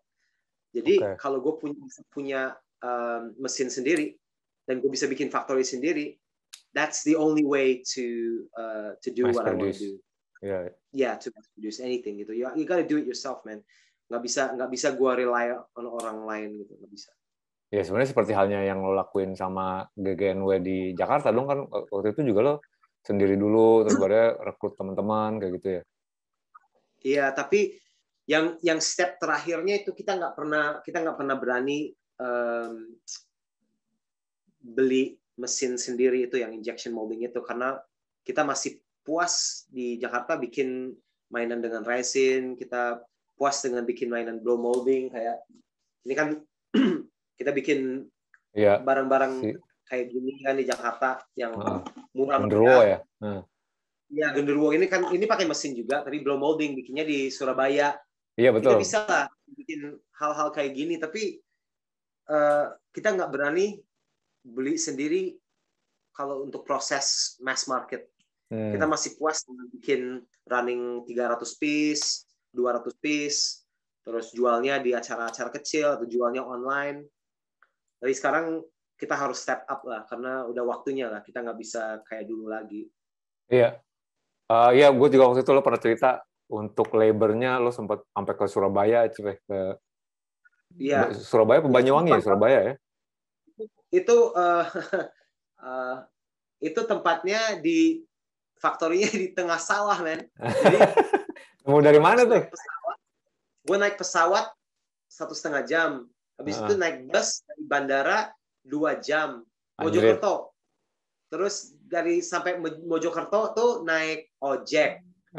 Ojek yang roda 3, men. Kayak helica gitu. Habis itu nggak bisa jalan lagi karena di sawah, gue harus jalan kaki. Terus baru ketemu Factory itu, men. Buset, nemu dari mana? Nemu dari internet, bro. Anjir, gila. Ada aja. Iya. Tapi itu pabrik apa tadinya? Emang pabrik mainan, bukan? Dia bikin bola-bola buat mandi bola, tahu kan? Yang mandi bola itu. Tahu, iya. Dia ahlinya bikin gituan. Jadi gue bilang sama mereka, lu bisa bantu gue nggak? Gue mau bikin genderuwo nih. Bisa bikin mobil kayak gini nggak? Gue sculpting kan. Dia bilang bisa. Udah, kita bikin di situ. Gila ya. Ada beberapa lagi yang kita bikin di Factory itu. Ini Hanuman. Oke, ya. Ya. Mungkin packagingnya udah beda ya. Ini yang Garuda. Itu bikinnya khusus buat di Bali, buat jual di Bali. Yang warnain siapa tuh di situ? Yang warnain? Iya. Tim lo ya. Lo udah ngelaluin 15 years and counting ya dari tahun 2005 nih, Cip. Pasti udah ngalamin jatuh bangun gitu. Bisa diceritain nggak? The highest high momennya kapan dan the lowest low-nya kapan? Waktu jalanin GGNW. If you don't mind. Pasti the lowest low itu 2 tahun yang setahun yang lalu lah, waktu gue pikir gue harus bikin keputusan, gue nggak bisa balik lagi ke Jakarta, padahal gue ada planning untuk balik ke Jakarta supaya gue bisa fokus lagi di GGNW. Tapi gue harus stay di sini karena ya keluarga. Gue nggak bisa balik ke Indonesia karena kalau gue balik ke Indonesia gue nggak bisa balik lagi ke sini. Jadi gue ambil keputusan untuk stay di sini dan bikin strand GGNW internasional di sini. Cabangnya. Ya itu berat banget buat gue karena tim gue kan berharap banget gue bisa balik dan kita bisa bikin something new, kita bisa changing gears ya, bikin sesuatu yang dari dulu kita pengen step up, tapi ya dengan keputusan tahun kemarin itu gue stres banget, man. Gue stres banget, gue nggak bisa balik. Itu berat banget. Yeah. Kalau the happiest time, iya, the happiest time waktu gue di Taipei Toy Fair. 2018. No, itu 2019. Gue lagi stay di sini. Melbourne, ya. 2019 Desember. Jadi sebelum 2019 ya, 2019 November kayaknya, itu November. Dan itu gue datang ke acara itu, gue takut banget, men, karena barang-barang yang gue bawa kan beda banget sama yang ada di Taipei Toy Fair. Taipei Toy Fair kan Godzilla, terus robot ya yang vinil lah, itu kan desainer toy. Yang gue bawanya yang kayak figur-figur gue yang aneh-aneh. Style gue beda banget sama yang ada di situ. Gue pikir, fuck, what am I doing gitu? I wasted all my money gitu kan. Gue keluarin banyak duit ke sana, nyewa tempat, beli tiket, stay di hotel. Kargonya lagi kan. Gara-gara gue beda sama yang lain, gue sold out, man. Barang-barang gue sold out di sana. Gara-gara difference kan. Jadi orang udah biasa lihat yang lain, terus dia lihat yang punya gue beda banget, dan gue harga yang gue jual kan beda sama mereka. Kayak yang di sana kan jualnya mahal banget. Tapi masa gue jual ini mahal? Ini gue cuma keluarin 1.000 perak loh buat bikin satu. Jadi kalau gue jualnya $25, gue anjing. Berapa persen? Menurut orang $25 itu masih murah banget. Gue bawa 100 dan ginian sold out semua men dalam satu hari. Iya, jadi gue seneng banget. Itu high point. Gue sadar gue bisa survive di dalam dunia mainan kalau gue go international. Makanya gue waktu itu berharap banget gue bisa balik ke Jakarta supaya gue bisa make that dream come true. Tapi sekarang kayaknya gue nggak bisa make that dream come true kalau gue balik ke Jakarta. Gue harus make it happen selama gue lagi di sini. Dan gue bisa kerjasama lah dengan GGNW di Jakarta, tapi gue nggak bisa nunggu kapan gue bisa balik lagi. We're all stuck, man. This pandemics shit, you know. Jadi udah dimulai di dua-duanya, malah ya Jakarta maju, di Jakarta jalan, di Melbourne juga jalan, gitu kan? Iya. Kalian. Ini beberapa pertanyaan terakhir nih, Cip. Gue ingat banget tahun 99 at your loft, lo selalu dulu punya kamar di loteng dulu ya, kamar lo tuh. Terus kita lagi we stone out of our mind. Bro, karena murah. Apa? Apa Cip? Karena murah. Karena murah. Terus kita lagi giting waktu itu. Terus gue tanya lo ntar mau jadi apa, Cip? Lo nggak apa-apa omong lo giting di ini? Cocok aja. Kagak lah. Iya lah. Gue dari tadi mau bakar, gue nggak enak sama lo. Weh anjing, bakar aja. Wah, lagi doyan lagi lo ya. Iya, lagi balik lagi ke zaman dulu, men, masa dulu. Ya stress, man, stress. Iya. It's like hard times, bro, hard times. Iya sih, for everyone ya. Everybody. Iya. Ya, gue inget gue nanya sama lo in 10 years time lo mau jadi apa, Cip? I'm gonna be toy maker. Anjing, you say with conviction like there's no split second langsung ngomong I'm gonna be a toy maker begitu. And sure enough 10 tahun kemudian, nggak sampai 10 tahun mah langsung jadi kan. Tapi in the horizon apa yang lo set up, ya obviously tadi lo bilang mau go internasional ya, tapi apa yang lo siapin dalam beberapa tahun ke depan yang mungkin lo anggap tadinya kayaknya nggak mungkin, impossible, tapi lo tahu lo harus lakuin. Itu apa, Cip? Ya, itu sih sebenarnya di sini kan government help itu sangat ngebantu kan. Kalau government di sini lo bilang lo mau bikin industri apapun di sini, kalau itu lokal, mereka akan bantu, dan mereka bantunya dengan big bucks. Nggak kayak di Indonesia. Kalau di Indonesia lo harus cari investor, lo harus gini, harus gitu. Kalau di sini, iya. Sebenarnya di sini juga ribet sih. Ini juga ribet. Tapi kalau gue bisa punya backing kayak gitu, kalau gue bisa buktikan bahwa dengan satu mesin, gue bisa bikin profitable ya. Dan itu bisa bikin jobs buat orang. Yang kuncinya itu lo harus buktikan bahwa bisa bantu masyarakat Australia. Sama kayak dulu waktu gue di Indonesia, gue juga selalu nggak mau bikin di China karena gue pengen bikin di Indonesia gitu. Gue pengen make something supaya gue bisa bantu teman-teman gue gitu. Tapi di Australia tadinya gue pikir gue bisa begitu, tapi dengan factory yang udah ada. Ternyata nggak bisa. Gue harus bikin sendiri factory itu.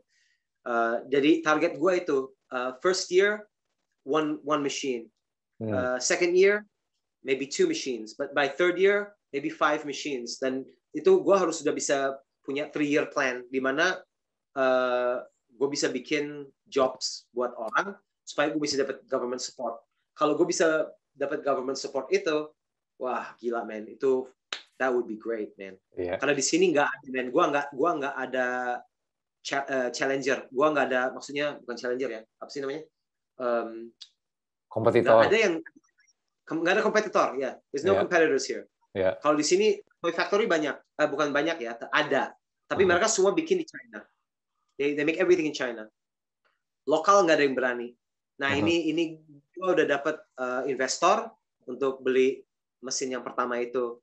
Yeah. Nah setelah itu kalau gue bisa buktikan bahwa itu profitable dan gue bisa grow ya, bisa di situ. Nah itu next step-nya dari situ sih. Mahal tuh Cip, mesinnya berapaan sih? Ya, lumayan lah. Mahal lah ya, puluhan juta gitu kali. Mahal, man. Beli gue juga. Pokoknya kebeli aja ya, jadi ya. Yoi. Kalau gagal, gue bisa dibunuh, man. Jangan sampai lah. Iya, men. Gue pinjem duit dari mafia, bro. Aji serius tuh. Gila. Iya. Ini sama satu lagi, Cip. How is fatherhood changes you? Like, tadi lo bilang, iya, lo bilang kan it's the best, bro. Iya. Apa yang paling it's hard. Kadang-kadang susah, men. Kadang-kadang berat banget. Karena gue pengen banget bisa balik ke Indonesia. Kalau gue nggak ada Zaidi, gue bisa balik besok, men, ke Jakarta. Iya. Tapi gara-gara gue punya anak sekarang, gue harus pikirin dia first, like always first. Kalau gue nggak bisa tinggalin dia lagi. Kemarin kan gue sempat balik ke Indonesia kan, buat kunjung nyokap, sakit. Itu gue stuck di Indonesia 5 bulan dan gue nggak bisa balik lagi. Nothing I could do could get me back karena udah nggak ada flight kan. Udah nggak ada flight lagi, terus izin untuk masuk ke Australia lo harus 3 bulan di luar, terus bulan yang gue udah mau balik harga tiketnya dari 80 juta men sampai 100 juta. Anjir. Iya, dan karantina juga kan, ada karantina pas balik lagi ke Australia, dan itu harus bayar juga. I don't want to do that again, man. What a hassle. Iya, sekarang I gotta think about her and also apa yang gue bisa tinggalin buat dia kalau gue udah nggak ada kan. Legacy. So I gotta do this, man. This is my legacy gitu. Kayak ekspektasi gue untuk gue sendiri itu belum puas. Gue masih di awal, man, karir gue sebagai toy maker. Yeah. Ini gue masih packaging sendiri, gue masih ngecat sendiri, gue masih everything I do, I do it myself and I know how to do it. But I can't be like this the whole time gitu. I have to grow and gue seneng sih waktu gue di Indonesia, gue udah punya tim kan, jadi gue udah hampir nggak pegang apa-apa di sana kan, kecuali mungkin ngukir ya.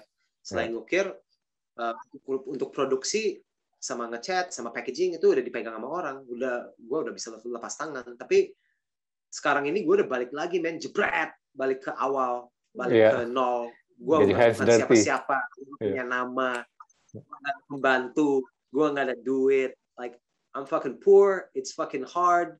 I gotta ride a bicycle everywhere because I can't afford the fucking tram. Yeah. I gotta wonder about what food I can eat because I'm fucking poor. I don't have a job because I don't want a job because I want to work for myself. Yeah.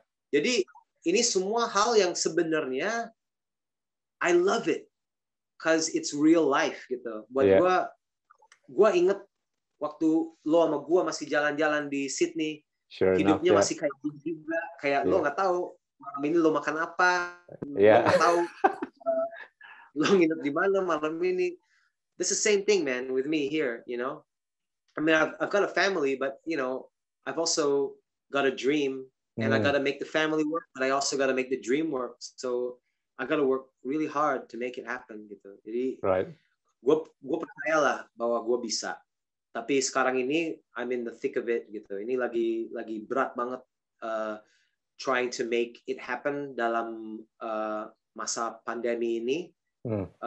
Trying to make money in a world where people are very desperate to survive, gitu. Banyak bisnismen tutup, men, di sini gara-gara nggak bisa survive, men, nggak bisa bayar toko. Kalau nggak bisa buka, nggak bisa jualan, nggak mungkin bisa survive kan. Betul. Iya, jadi ya di sini berat, men. Kasusnya nggak banyak, tapi lockdown-nya berat banget buat masyarakat di sini. Orang-orang wah stres, men, stres. Makanya sampai rally demo gitu kan kemarin di Sydney ya, ribuan orang. Ya, tapi itu orang-orang yang ignoran juga. Iya. Gue nggak bisa bilang itu orang bodoh ya. Gue tahu kenapa mereka harus begitu. Iya. Tapi kalau kita ya, lo sama gue, sama yang lagi nonton, mungkin kita lebih ngerti ya how chaotic ya it can be kalau kita nggak contain ya. Kalau kayak di Jakarta tuh, wah gila, man. Ribuan orang meninggal dalam sehari. Wow, fuck, man. That's crazy, man.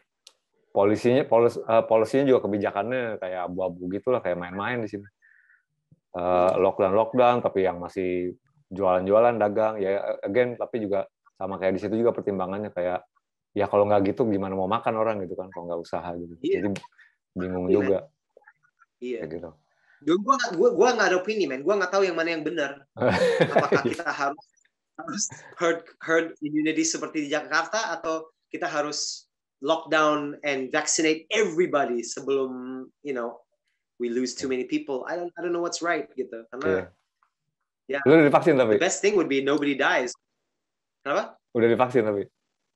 Gua udah dong. Udah ya? Udah. Pfizer bro, Pfizer. yang okean nih. Sombong.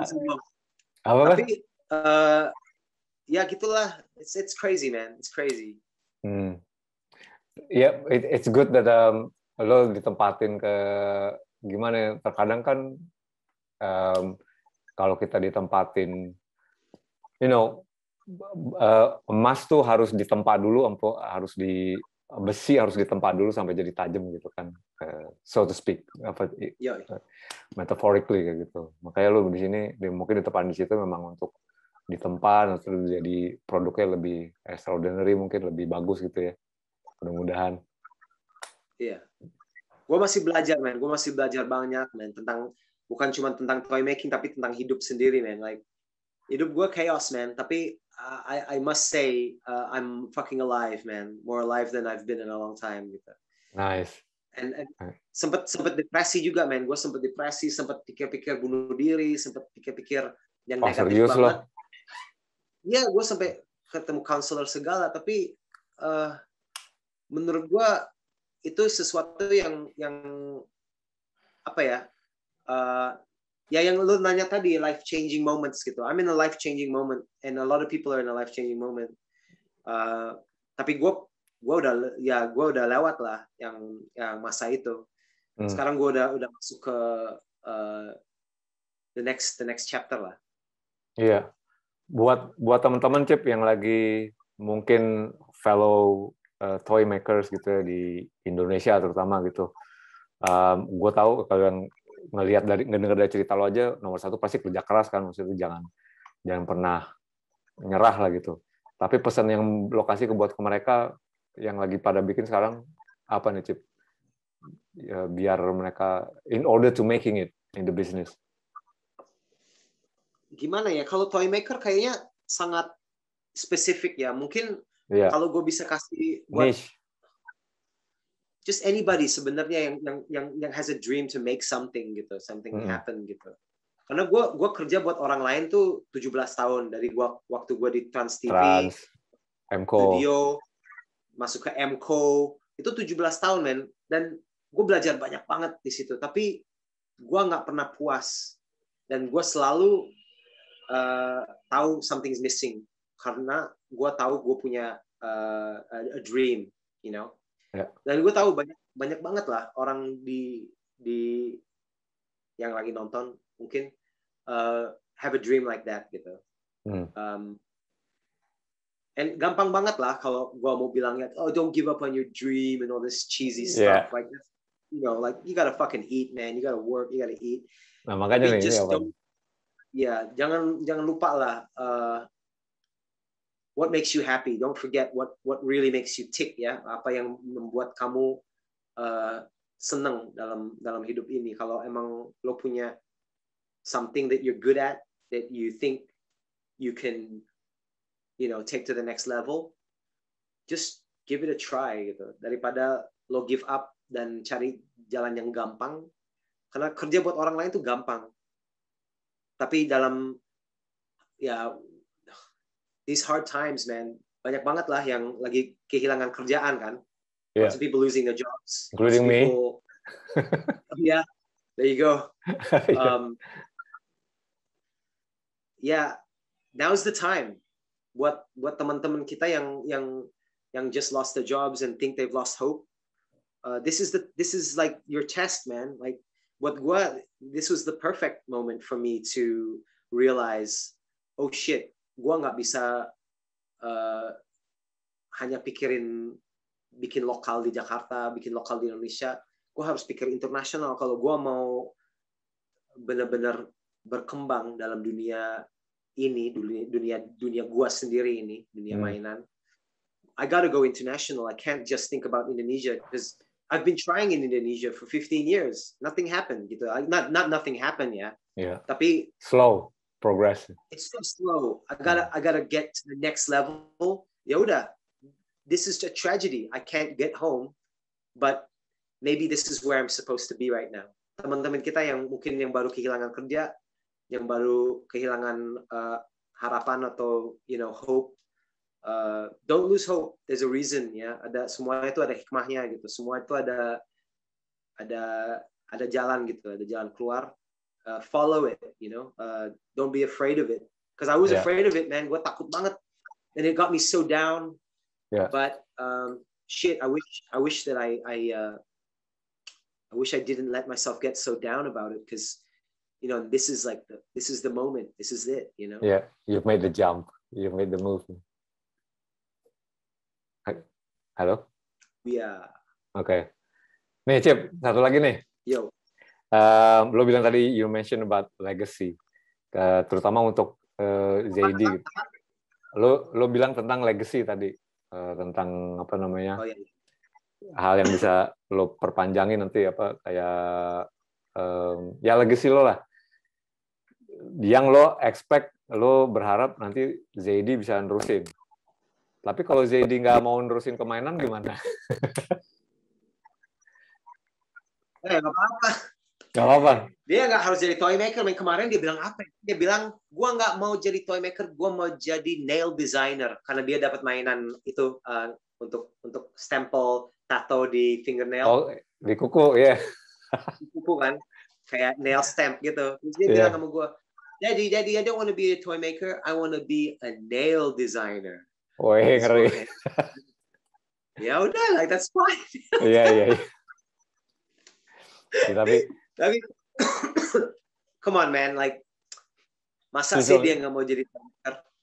Iya. Masih tetap diracunin. Which is only what? Banyak temen gue yang toy maker di sini yang punya anak. Tapi anak-anaknya ada yang suka mainan, ada juga yang nggak terlalu suka sama mainan. Okay. Mereka mungkin lebih tertarik dengan digital, atau mereka lebih lihatnya lebih ke fashion atau games atau apa, lebih suka baca buku atau apa, pokoknya beda lah. Kita kan beda generasi, man, dengan anak-anak zaman now. Yeah. So what can I say, like it's just what it is, Bokap gue juga nggak pernah pikir gue bisa jadi toy maker, padahal itu cuman sesuatu yang bokap gue suka banget. Hobi ya? Iya, hobi dia. Dan gue kalau gue bikin mainan, gue merasa gue dekat sama bokap gue, karena gue merasa dia lagi liatin gue, dia lagi jagain gue. It's just one of those things ya, where you find your way based on what you like or what you feel, Kalau buat gue, toy making itu natural buat gue, karena I always like making shit, whatever. Yeah. I'm not really that kind of artist. I just fucking love toys, Ada ini nggak sih, tapi kayak lu nyadarin waktu tahun 2000 berapa ya, lu bilang lu nggak bisa, tadinya lu bikin mainan untuk memenuhi kepuasan lu sendiri, tapi ternyata lu nyadar harus ada kepentingan market yang harus lo jawab juga, yang harus lo serving gitu.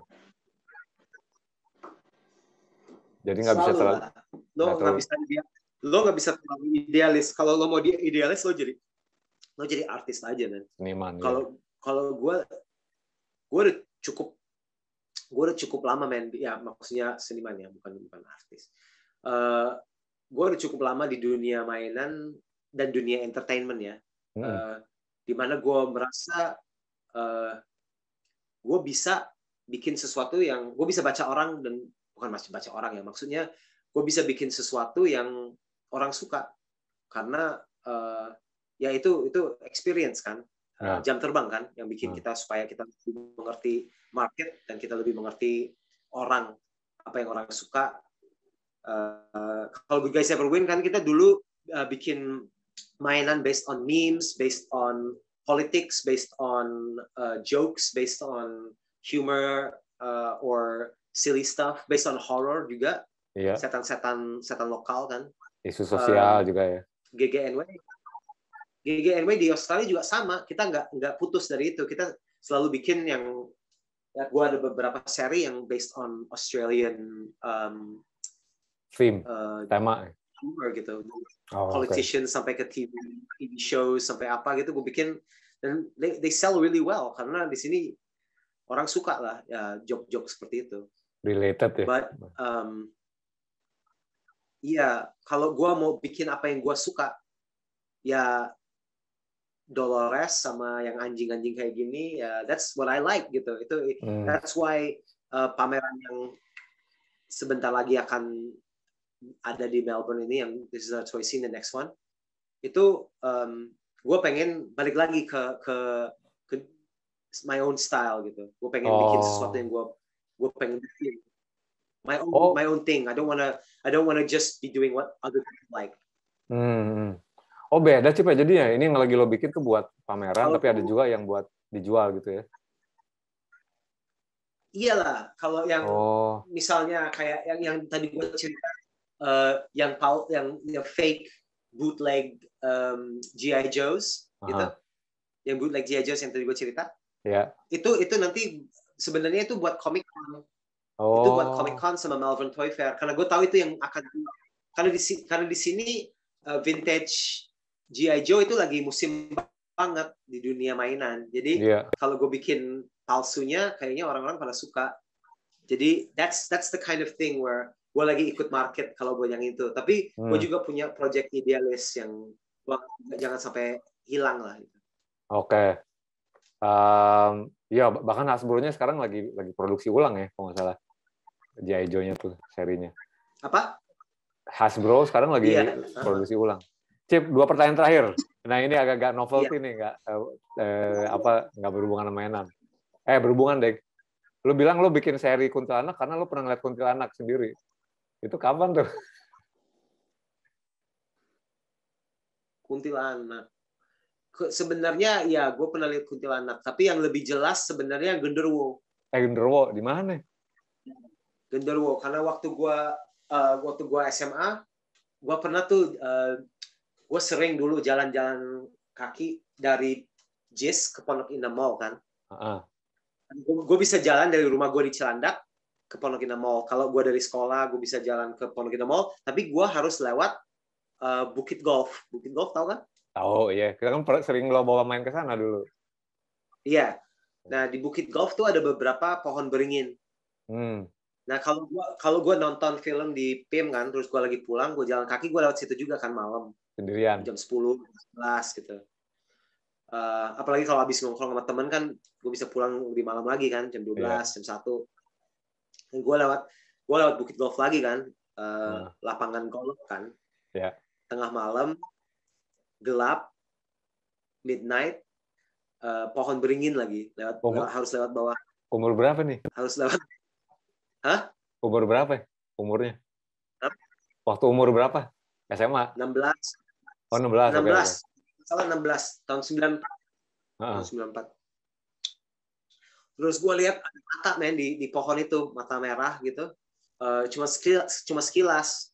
Tapi setiap kali gue lihat balik ke pohon beringin itu, selalu ada. Terus pas gue udah jauh, kelihatan bentuk. Kayak ada bulunya gitu. Anjing, serius loh? Iya, dan gue merasa gue nggak takut. Gue inget banget, gue nggak takut karena gue tahu nggak mungkin dia nyerang gue, nggak mungkin apa gitu. Karena masa sih gue diserang sama di pohon. Karena gue udah dengar dari pembokat gue sama supir gue kan selalu diceritain, lo harus hati-hati kalau di pohon gede kayak gini karena ada yang namanya genderuwo yang jaga di situ. Gitu. Jadi gue tahu itu apa dan mereka bilang asal kamu nggak ganggu dia nggak akan ganggu kamu.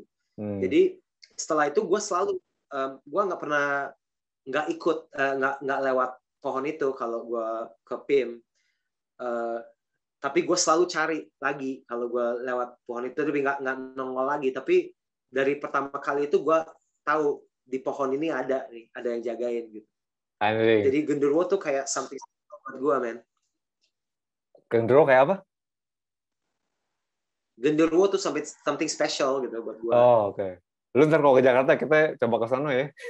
Tunjukin gue pohon yang mana. Oh iya. Kayak kita ke rumah setan kan di Pondok rumah setan Pondok Indah kan. Wah itu creepy banget tuh. Abis itu beberapa hari kemudian anjing lo mati ya. Iya men, wah itu parah banget men. Gue benar-benar merasa ada yang ngikutin sampai rumah. Terus fotonya juga ada kan, ada buktinya men. Iya. Bukti foto kan. Ada kepala di bawah kiri. Wah. Iya, bayangan. Wow, fotonya mesti gue cari tuh ntar tuh. Jadi itu manifestasinya. Ada di Facebook. Iya benar. Bentuk genderuwonya lo bikin di mainan itu ya. Yang lo inget tuh memorinya. Nah ini kalau lo lihat siluetnya kayak gini nih di atas pohon. Anjing serem banget. Tapi gue udah bikin beberapa versi genderuwo ya dari seri yang 3/4 ada 2, terus ini juga, terus ada juga versi-versi yang lain di Jakarta. That's probably my favorite mystic ya. Makhluk dalam ya makhluk legendaris. The myth. Gitu. I love that story. Gitu. Yep, ini yang terakhir. Kalau Tanamas tuh gimana? Lu kan kalau nulis Cipta Croft Tanamas, tapi ada kadang-kadang Cipta Croft Cashworth. Kalau Cashworth dari keluarga bapak lah ya. Nama gue Cipta Croft Cashworth kan, Cipta Croft Cashworth. Itu kalau Croft Cashworth itu artinya Croft itu artinya tanah. Cashworth itu artinya berharga. Jadi tanah berharga kan. Nama gue artinya tanah berharga. Kalau nama keluarga gue dari Padang itu gelar namanya emang Tanamas. Gitu. Sultan Tanamas. Jadi karena gue pengen respect sama my family, Indonesia sama English, I use the two gitu. Jadi sempat lah pakai nama Tanamas. Tapi sekarang gue pakai Croft Cashworth lagi sih sebenarnya. Nggak pakai Tanamas lagi sih. Oh jadi almarhum ibu juga Lili Munir Tanamas ya berarti ya marganya? Iya, bukan. Tanamas itu kakek terakhir yang pakai Tanamas. Kalau nyokap Munir pakai nama Munir. Oke. Itu berarti lu ada turunan ini dong. Apa istilahnya? Kerajaan lah ya. Di Padangnya. Bro. Yeah, Your Highness. Sebenarnya gue keturunan Genghis Khan. Genghis Khan kan, tahu kan? Genghis. Iya. Tain Wong jangan-jangan. Sama dari Inggris gue keturunan Robin Hood, man. Jadi Genghis Khan ketemu Robin Hood. Ini dapatnya ini, bro. Sedap. Kumisnya sih ada ya, dapat ya. Oke lah, Cip. Kalau gitu, terima kasih udah 2 jam nih kita ngobrol-ngobrol hampir. Terus nggak terasa, bro, nggak terasa. Iya. Good luck with your venture di Melbourne juga, GGNW di Jakarta juga mudah-mudahan tetap berjalan ya. Plug gue dong, GGNW, GGNW Toys for Instagram, Good Guys Never Win for Facebook. Oke, lu mestinya bikin website kali Cip, enggak ya? Nggak mau rencana bikin website? Ada www.goodguysneverwin.com, tapi itu langsung untuk sementara larinya langsung ke Facebook. Kalau lo ketik www.goodguysneverwin.com, karena still in progress lah untuk ini. Karena sekarang kan ada GGNW kan ada yang versi internasional, ada Indonesia lagi ada bukan dispute ya, tapi kita lagi cari gimana cara untuk supaya bisa encompass dua-duanya. Oh, oke. Kalau yang mau beli sendiri gimana? Kalau mau belanja di Tokped, Shopee gitu ada nggak di Indonesia? Tokopedia ada. Tokopedia bisa.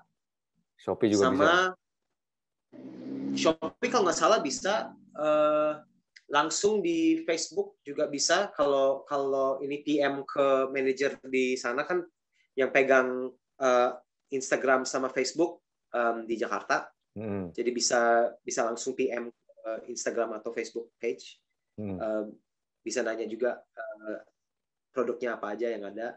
Tapi ya Tokopedia dan Shopee kayaknya yang up to date juga. Mainan lo yang seri-seri lama udah ratusan ribu tuh ya, ada 1 juta malah.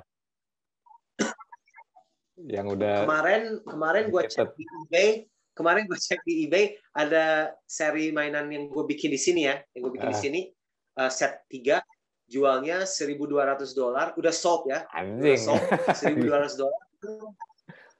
Itu 15 juta, men. Itu US. 15 juta buat 3 mainan. Yang seri apa? Yang duit itu nggak masuk ke saku gue, men, sayangnya. Kalau duit itu masuk ke saku gue. Oh, ini yang jual orang lain, maksudnya Liggers apa namanya yang? Iyalah, bukan gue, men. Anjir. Sayang banget ya. Iya, karena serinya udah selesai lagi kan. Lebih mahal jadinya. Ya wes, oke Cip. Nanti kalau mau kontak yang jelas ke GGNU aja ya, langsung kalau mau beli produknya.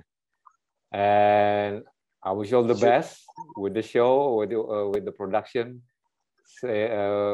My best regard buat Kat sama Zaidi juga. Ngantuk lo ya? Cool, man. Friday night. Di sini udah jam berapa ya?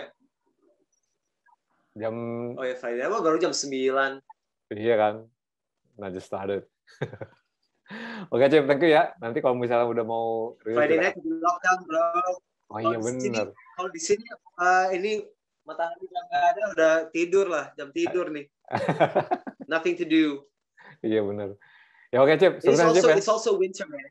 It's fucking cold, man. Ini banget, man, di sini. Lu pakai heater nih sekarang? Kok nggak kedengeran kayaknya? Itu ada heater. Oh iya. Ya, gue matiin gara-gara lagi interview. Ntar gue nyalain lagi. Iya, ya wis deh. Oke, Cip. Ntar kita ketemu lagi ya, ngobrol-ngobrol bertiga. Eka, thank you so much, man. Sama-sama, thank you. Wah, Kasa Grayskull. Bye-bye, thank you, Cipta. Ciao. Bye.